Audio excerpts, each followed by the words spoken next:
Okay, good evening, all of you. We'll start the session. Am I audible to all of you? Can you just message me whether my voice is clear or not? Yeah, perfect. Okay, okay, guys. So we will start the session, and in this session, we will be discussing about this particular topic: fact, value, objectivity. So what we did yesterday, we were talking about non-positivism.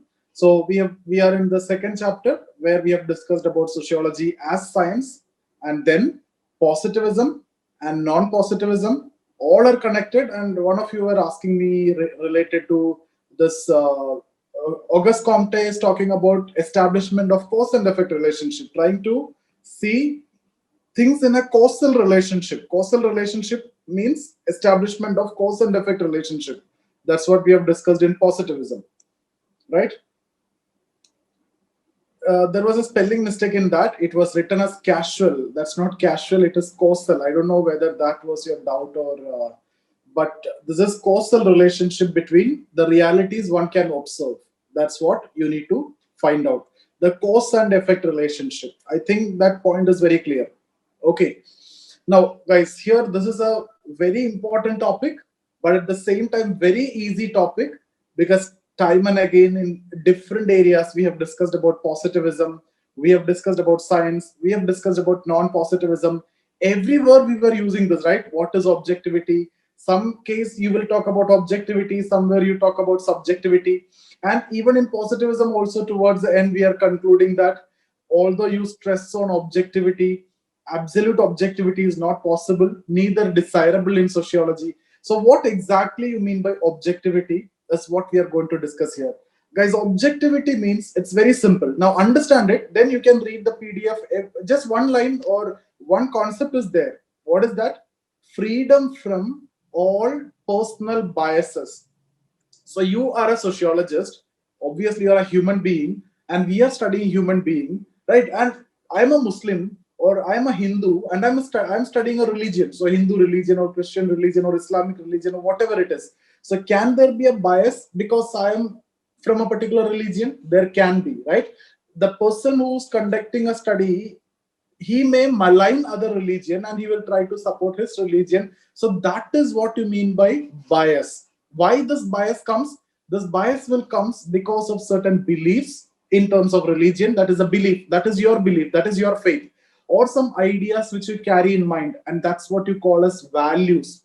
So guys, what do you mean by value? Let me tell you this point now. Values means the beliefs that we carry in our mind. So we carry certain beliefs in our mind, and based on this belief, we not only carry these beliefs, we will try to evaluate situations, and we will try to establish the superiority and inferiority of anything, preferability, rejection, right, desirability, undesirability, etc. What do you mean by values? Values are the ideas or beliefs that you carry in your mind. So when I ask you what is your value, your value means you carry certain things in your mind. Now you look into anything, you will start evaluating those things based on the values you have. That means the beliefs and ideas that you have, right? And based on that, you will judge the superiority, inferiority, preferability, rejection, right? Desirability, undesirability, etc. For example, you are living in a patriarchal society. Okay, so in a patriarchal society, so what kind of values you will have? Patriarchal value, patriarchal mindset. So what is the problem with that then? The way you think and the way you act and everything will be based on that values. So values are the beliefs and ideas which you carry in your mind. So this example, if you take in a patriarchal society, we have patriarchal value. That means the beliefs and ideas that we carry, the mindset is patriarchal. So when you see a female and a male, who is superior? Male is superior. Who's desirable? Male is desirable. Who's preferred? Male is preferred. So that is what you can see later, or you will see that son preference, right? Preference for male child. Male child is considered desirable. Male is considered superior. That is the value. That is what you hold. So what do you mean by value, guys? Values are the beliefs, right? Son meta preference is an entirely different concept that you keep on having a child till you get a male child. That was a term which was introduced in Economic Survey 2017. Son male preference, that is a normal thing. Okay. So guys, value means beliefs and ideas that you have. Is it just there in your mind only? No. You start evaluating everything on the basis of value. That's where what comes? The bias comes. You will be biased towards male if you are in a patriarchal society. You will be biased for a male child, right? So that is the reason why female infanticide and all is happening. You got my point. So what do you mean by bias? Bias is because of certain values. What do you mean by objectivity? Freedom from personal biases. There should not be any bias. There should not be any preconception. There should not be any prejudices or anything. That's what you mean by objectivity. So when I say I'm studying objectively means I'm studying not as a North Indian or South Indian, not as a Hindu or a Muslim, not as a Brahmin or a Kshatriya or a Vaishya or Shudra, not as an upper class or a lower class, not as a male or a female. I will be studying as a trained investigator without any preconception, no prejudices, no assumptions, no presumptions, no values, no beliefs, nothing. Right? It's a objective study. That's what you mean by objective study. So what will affect objectivity? It is a personal bias. From where personal bias will come? From values. From where?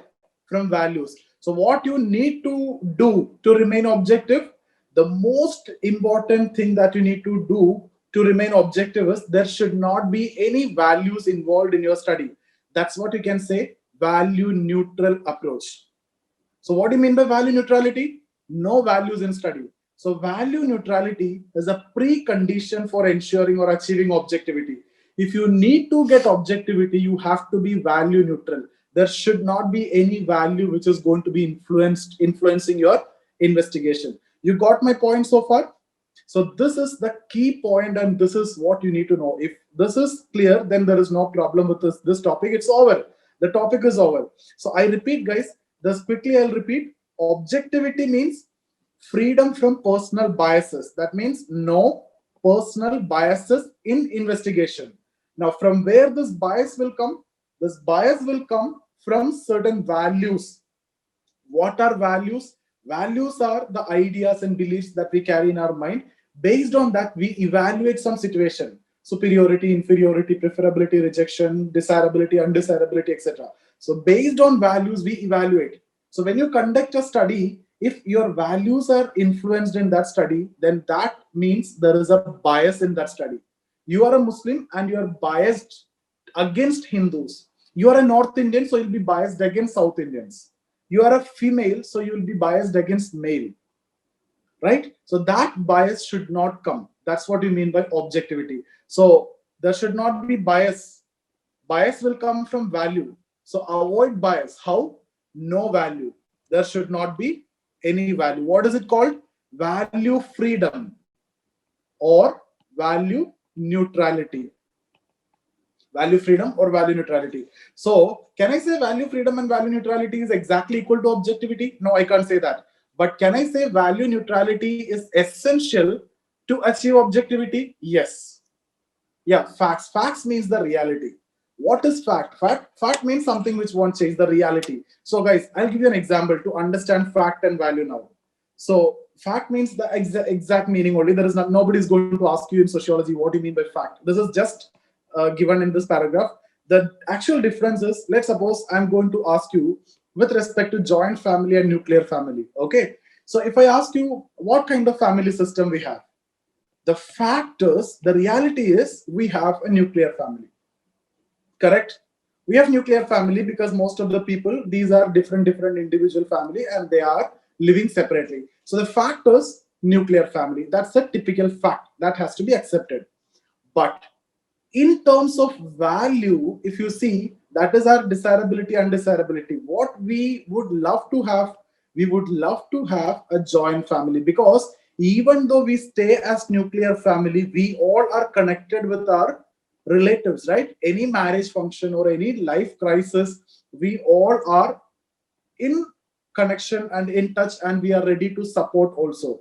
This is not, you cannot see this kind of setup in Western society. Their nuclear means completely nuclear, totally independent. But that's not the case in India. We are staying nuclear, but we will be connected all the time. So the fact is nuclear family, stay separately. live separately. But in terms of value, if you see, it is a joint family. I won't say joint family, there is a jointness, right? So value means the preferences. You got my point?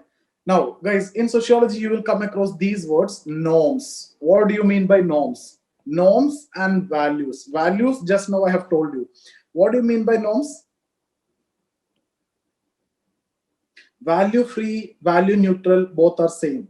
I'll come back to that question, value free science. I'll discuss that. Okay, value free means there should not be any value. That means, is it an objective study? That is a question.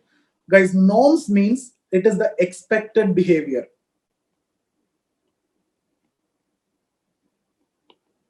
It is the expected behavior. So like you as a student, what is expected from you while you are sitting in the class, sitting silent, properly listening to the class? This is what expected behavior. That's what norms, but that's not law. You got me? Not just discipline, right? So like again, if you go for a marriage, you should not wear a white sari. That's a norm. That's the expected behavior. The reason, you know, right? Okay, so there are some norms which are followed in the society, but this law and norms are different. This is the expectation, norms, expected behavior. Law is something different, right? See, you can violate norms. Nobody is going to question you. Even if you make noise here in this class, I cannot punish you, or I can't do anything, right? But that's not the case with law. If you break the law, if you violate the law, you will be punished. There will be prosecution. You will be punished. And if you violate the norms, that situation is what you call as anomie. Anomie is a situation of normlessness, violating norm, or the person who violate the norm is called as deviant. Deviant act means those act which you do which is not desirable. See, expected behavior means what is desirable, right? So you do something which is not desirable. You're making noise in the class. That is not desirable. That is a deviant act in the class. Yeah, I'll be slow. So norms means expected behavior. That means what you are what is expected from you in an interaction process or whatever it is, right? Between when you talk to a female, how to behave to a female, or when you are eating, how to eat, or right in public and all. So these are norms. When you violate norms, that situation is what you call as anomie. That situation, the person who violate the norm will be termed as deviant, because the act of violation of norm is anomie or deviance. The person you can call as deviant. So what do you mean by deviant behavior? You guys are making noise in the class. That's a deviant behavior. That's not desirable. That is not expected. Okay. On the other hand, you violate the law. This is the situation of punishment, and this will be a criminal. Here deviant, here criminal. Right? Here there is no punishment. Here there will be strict punishments. So that's the difference between norms and laws. So that's about norms. Now, what do you mean by value? Just now I have told you, values are the beliefs that we carry in our mind, based on which we evaluate whatever we see, the situation, any situation. We evaluate family, we evaluate marriage, we evaluate religion, we evaluate anyone, female, male, anyone, based on the values that we have. So when you do that, this involves biases. Why? Because your values are not same as my values, right? South Indian, North Indian values will be different. Hindu, Muslim values will be different. Within Hindu itself, two families' values will be different, right? So between regions it vary, between caste it will vary, and values are based on your parental background, your family, your friends, your society, your caste, your religion, your region. So many parameters are involved in value. So this is completely subjective. That's why I'm saying whenever values are coming, there will be bias. So what you need to do, there should not be any value in the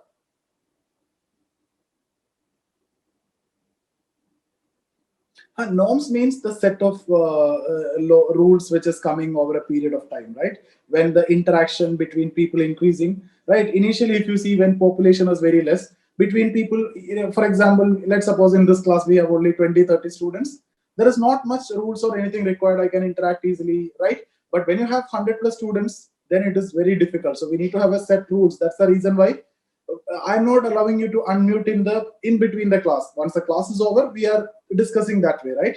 So this is the way, you will see when population is increasing, what will happen? The interaction between people increasing. So we need to define certain things, how you interact with some person, how you interact with female, how you interact with old people, right? So these rules need to be there. That's what norms. So you can see when society developing, norms will keep on increasing. Not developing, when evolving, norms will keep on increasing. But people will conform less to norms when we are getting developed, because now we may not follow norms.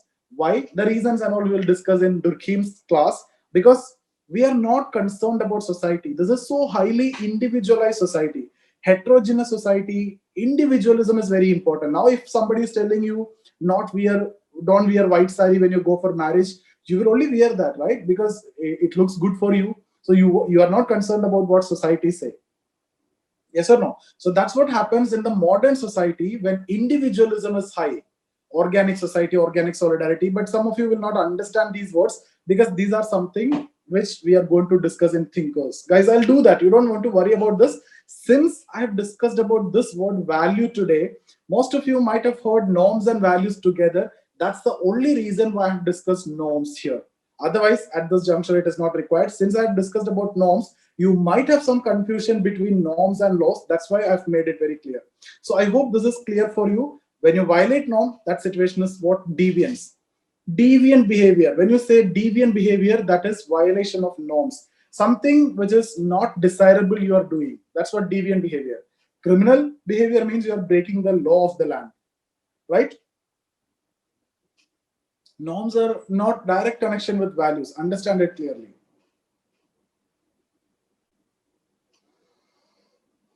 Okay, so now we are back to this topic. I hope you understood. Fact is the same. It is a normal thing only. Value means it is a belief that you carry. Objectivity means, now one more time I'll tell you, objectivity means free from personal bias. So there should not be any bias. Now I'm saying from where the bias will come. I'm saying the bias will come from values. Okay, so if bias is coming through values, how can you ensure objectivity? Remaining value free or value neutral. There should not be any value in your approach. So value neutrality is an essential condition for achieving objectivity. And so you can both call simultaneously objectivity and value neutrality. You will see something like that also. Both are one and the same. You can take that way also. Because if you try to be value neutral, you can ensure objectivity, right? So objectivity and value neutrality almost same, but not exactly same. Value neutrality is a precondition for achieving objectivity. Objectivity is the larger goal, right? And what is required for that? You should remain value neutral. There should not be any personal bias. There should not be any value or belief or anything, assumptions, prejudices, presumptions, nothing should come in your investigation. Guys, you got my point? That's about fact. This, they will not ask you this part. They will ask you question like value and objectivity, right? And yesterday's question, somebody was asking me whether sociology is a value free science or not. Okay, that I think we can answer towards the end of this discussion. Guys, now we need to tell, is it possible to remain completely objective in sociology? It is difficult. So what you can tell us, we will be discussing about objectivity. Will we ever discuss objectivity in non-positivism? No, we discuss only in positivism. So which approach is followed in positivism? Inductive approach. Now you know the process involved in inductive approach: data collection, interpretation, theory building, testing, right? So let's start with this data collection. These are the different steps. Now you can tell in each step values will come, right? Data collection, for example, the methods you use for data collection, you may use as per your convenience, right? Even though if you are using some so-called objective methods, for example, interview method. Now you are going to interview another person. So don't you think your questions will be biased based on your religion or region or your values? Yes, your questions will be biased. On the other hand, the person who's answering the questions, even though you are straightforward and objective, but the other side, interviewee, can he be biased? Yes, he can be biased. So can we say data collection will be perfect? No. There are obvious limitation in data collection in sociology, whatsoever methods that you're going to use. So can we say it is a value-free science? No, right? Second, closed-ended interview means like yes or no. Even then, there can be bias. Okay, the way you ask question, there can be bias. The other person may not tell you. See, you will not necessarily. There is no compulsion. No, you need to answer things correctly. Nobody, rarely people will do that. Then interpretation also, you are interpreting based on your approach, your perspective, right? There will be. So for example, if Marx is talking about religion and Durkheim was talking about religion, guys, why I'm taking this example is because we are going to see them in detail in the coming session. Marx will consider a conflict approach, or try to highlight the dysfunctions of religion, and he will say religion is the hurt of hurtless world, soul of soulless condition, and an opium of masses. So for Marx, religion is not good. He is highlighting the dysfunctions. Religion is giving a fake promise that you will get heaven in the next world, and opium means just pumping the masses. It's like a medicine, right? So you just propagate these ideas so that the workers are ready to get exploited in this world, so that you are expecting heaven in the next world. So it just acting as an opium, right? And then that is what Marx says. Durkheim says religion is integrating people. Guys, how is it integrating people and everything we will discuss when it comes to Durkheim. So my point here is the interpretation of the same phenomena, although both are doing in the similar context, are different. Okay. Similarly, division of labor, both are seeing in different way. So two people, based on their perspectives, it will vary. Now, value lauded interpretation will lead to theories which are also subjective in nature, right? So my point is, can we say sociology is a value-free science? No. First of all, can we say sociology as a science? Yes, that we understood, we can say, but not similar to natural science, and we have made a proper conclusion for that. But can we say it is value-free completely? No. Why? Because human beings are studying human beings, and even if you follow this approach, inductive approach, and this process, but right from data collection to interpretation to theory building, everywhere the researcher's bias can come. Okay, so now that is a very subjective question that you need to answer from your side. I've given you the elements which is required for that answer. Now, when you go through the PDF, you'll get more contents also for this particular question.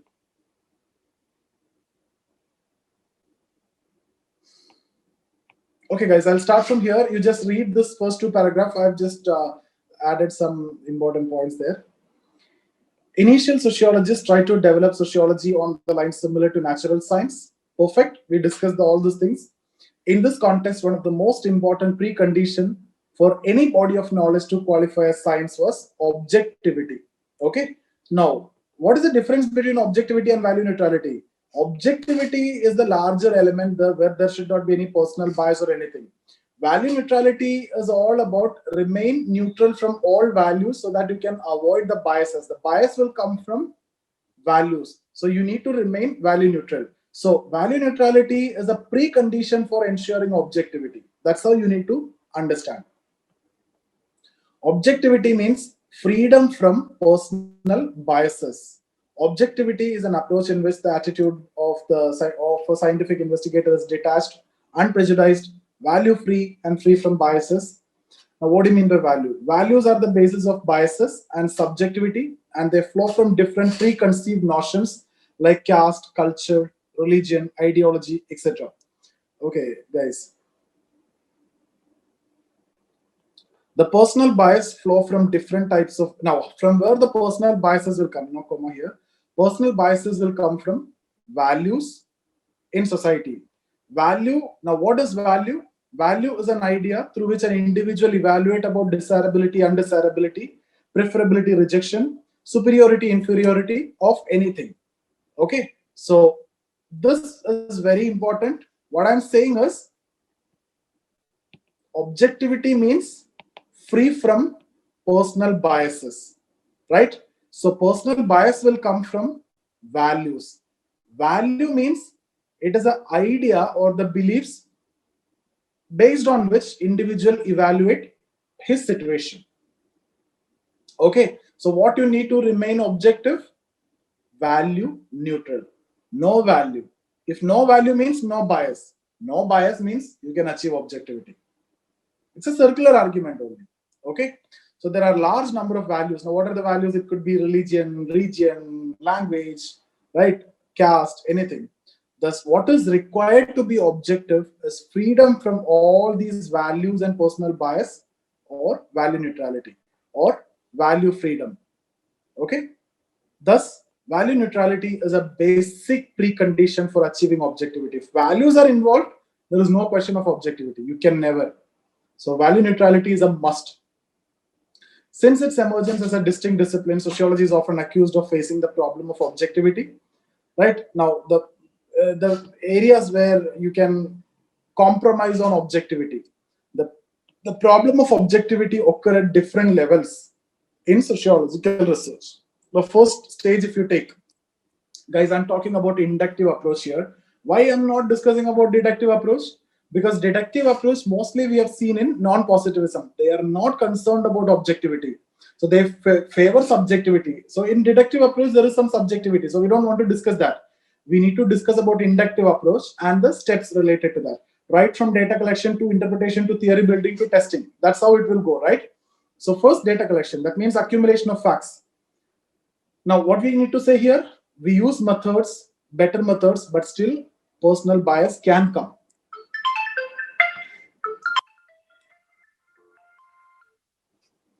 So, although sociology uses number of scientific methods like observation, questionnaires, interview, but in the application of these methods, the value bias of the researcher may hinder the achievement of objectivity. You got my point here? You can write as an example. The observation method is often accused of generating faulty information due to bias of the observer. In the famous study of Italian criminal by William White, the observer finally stopped acting as an observer, generating no information. And he stated, I started as a non-participant observer and ended as a participant non-observer. See, he wanted to study the Italian criminals. And what he stated towards the end, I started as a non-participant observer. I started observing them, staying away from them, but ended as a part of them and stopped observing. That's how the influence of values and by this thing will come, right? In the same manner, the interview method may generate faulty information because of the bias of the interviewer and interviewee. Both the questions you ask will be biased based on your values. The answer that the other guy tell, that also will be biased. There is no clarity, there is no surety, right? Now, second stage, interpretation of facts. The interpretation of facts can also be colored by values or various viewpoints or subjective biases. A researcher with functional bias, I've given you an example of Durkheim, may tend to interpret some extreme forms of inequalities in functional terms. Okay, so that is not necessarily, that is not correct. You cannot justify manual scavenging by saying that poor people are required to do that kind of jobs. You can't justify that, right? That's what you mean by functional bias. I'll come to that, guys, later. Functional approach and functional bias is different. If you're biased towards this, then you try to justify everything.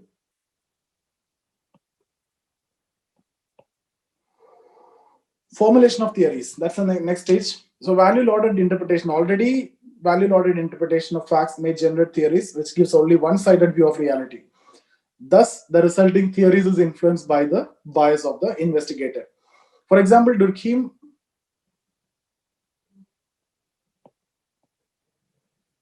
No, I'm saying, see, the way you interpret something, here the bias can come. For example, I'm talking about functional perspective. What the functional perspective will do? They'll try to see things in a functional way. That's normal. Inequality is normal. Crime is normal because it is doing some functions for society. Inequality is doing some function. But when I say functional bias, that means you're moving beyond a functional perspective and you're trying to justify everything. Inequality, extreme inequality you're considering as functional, that is not accepted, right? And you see, you are saying manual scavenging is functional. That's not, desirable. Or crime is functional. Because of that, you are saying a rape of a minor is functional. Can we justify that? That's when you see, just because he's a functionalist, that's a functional bias. Okay, that's not functional approach. That's a functional bias. That means there is a limit for functionalism also. Okay. So theories will also be colored by bias. Durkheim generated functional theory of religion, whereas Marx considered religion as an opium of masses, right? Opiating the masses. Both were writing in the similar material context present in the 19th century. In this way, the problem of objectivity influences sociological investigation. Ensuring objectivity has been the main concern of sociologists since its emergence. Various steps have been suggested in due course of time to help sociology to achieve objectivity. Now, what we need to do, we need to discuss how can you ensure objectivity. Guys, how can you ensure objectivity? Two things is what you need to write. Use proper methods, and you guys are going to get a lot of examples from Durkheim and from Weber, though not sure whether they can ensure objectivity or not, but still they are giving methods. Second, proper training of the investigator. These are the 2 points that you should be writing. Other points I have given here, if you can remember, that's fine. If not, 2 points, what? Proper methods. And you guys are going to get a lot of examples, so no worry. Proper training of the investigator. These 2 points must be there in your answer. Beyond that, organized skepticism and everything I've added here that you can see here. Objectivity can be ensured by proper training of the investigator. The investigator should confine himself to his own area of competence and should be properly trained to use the methods. For example, Weber considered training as an essential prerequisite for ensuring value freedom. So, proper training. Objectivity can be ensured by making available the result of investigation to organized skepticism. This will help to reduce the bias of the investigator. Guys, what do you mean by organized skepticism? It's a different version of criticism. It's like this only. You as an investigator, you conduct the study and you'll come and you'll present. So you have colleagues and you have friends who are in the same field, different other sociologists. You will be presenting the study. So suppose you have conducted a study on domestic violence. Okay, and you are a female. So there may be a possibility that your experiences will be added in that study and you will be totally biased. There may be different other viewpoints. So when you are coming and presenting in front of these guys, these people, what they will do, they will tell their viewpoint, their viewpoint, their viewpoint. So what is actually happening? It's not criticism. It's actually what happening? Enriching the knowledge by sharing different viewpoints. So when you can incorporate different other viewpoints into your study, then that will remain somewhat objective. So that's what organized skepticism. One point which you can write. Okay. Sociology has attempted to deal with the problem of objectivity by propagating various concepts which help in ensuring objectivity.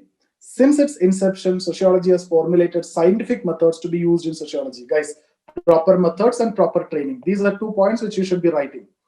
And yeah, different methods we will be discussing, like Verstehen, social facts, indirect experiment, comparative analysis, causal pluralism, ideal types. Don't worry about these methods, only the words are difficult.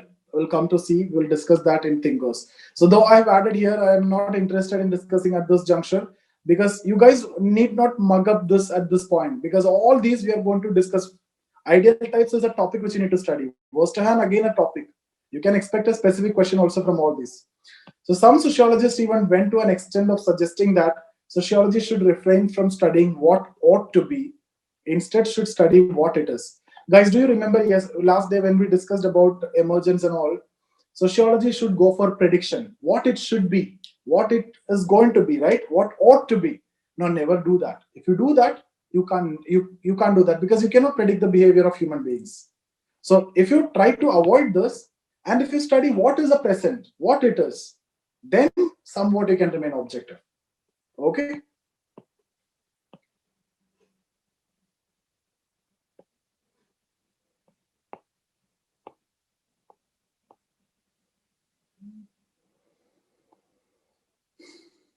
In late 19th century, this you can read.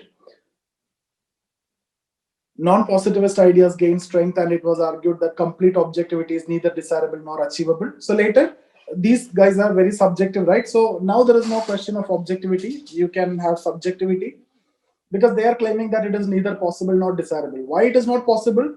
Human beings studying human beings, so bias will come. Why not desirable? For the same reason. It is not desirable also.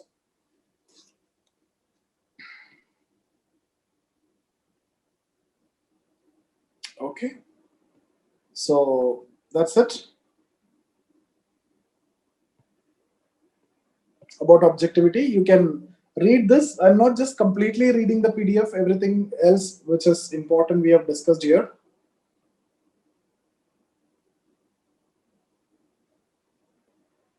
Yeah. So if you want, I'll repeat once more. Now, at least this time you have to be very clear. Okay. So the question is about objectivity. So what is objectivity? Objectivity means there should not be any personal bias, no bias. Okay.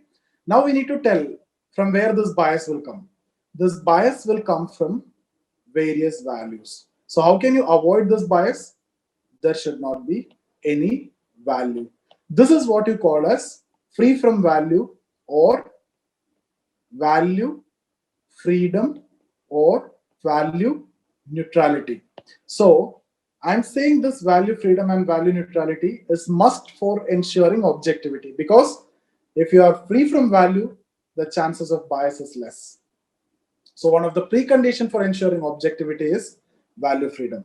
So guys, now this question that you have asked me last day, whether sociology is a value-free science or not. Is it a value-free science? No. But what we can do, we can go for proper methods so that you can eliminate values to an extent. You can go for proper training of the investigator. Again, you can eliminate to an extent. And finally, you need to tell that in sociology, objectivity is neither possible nor desirable.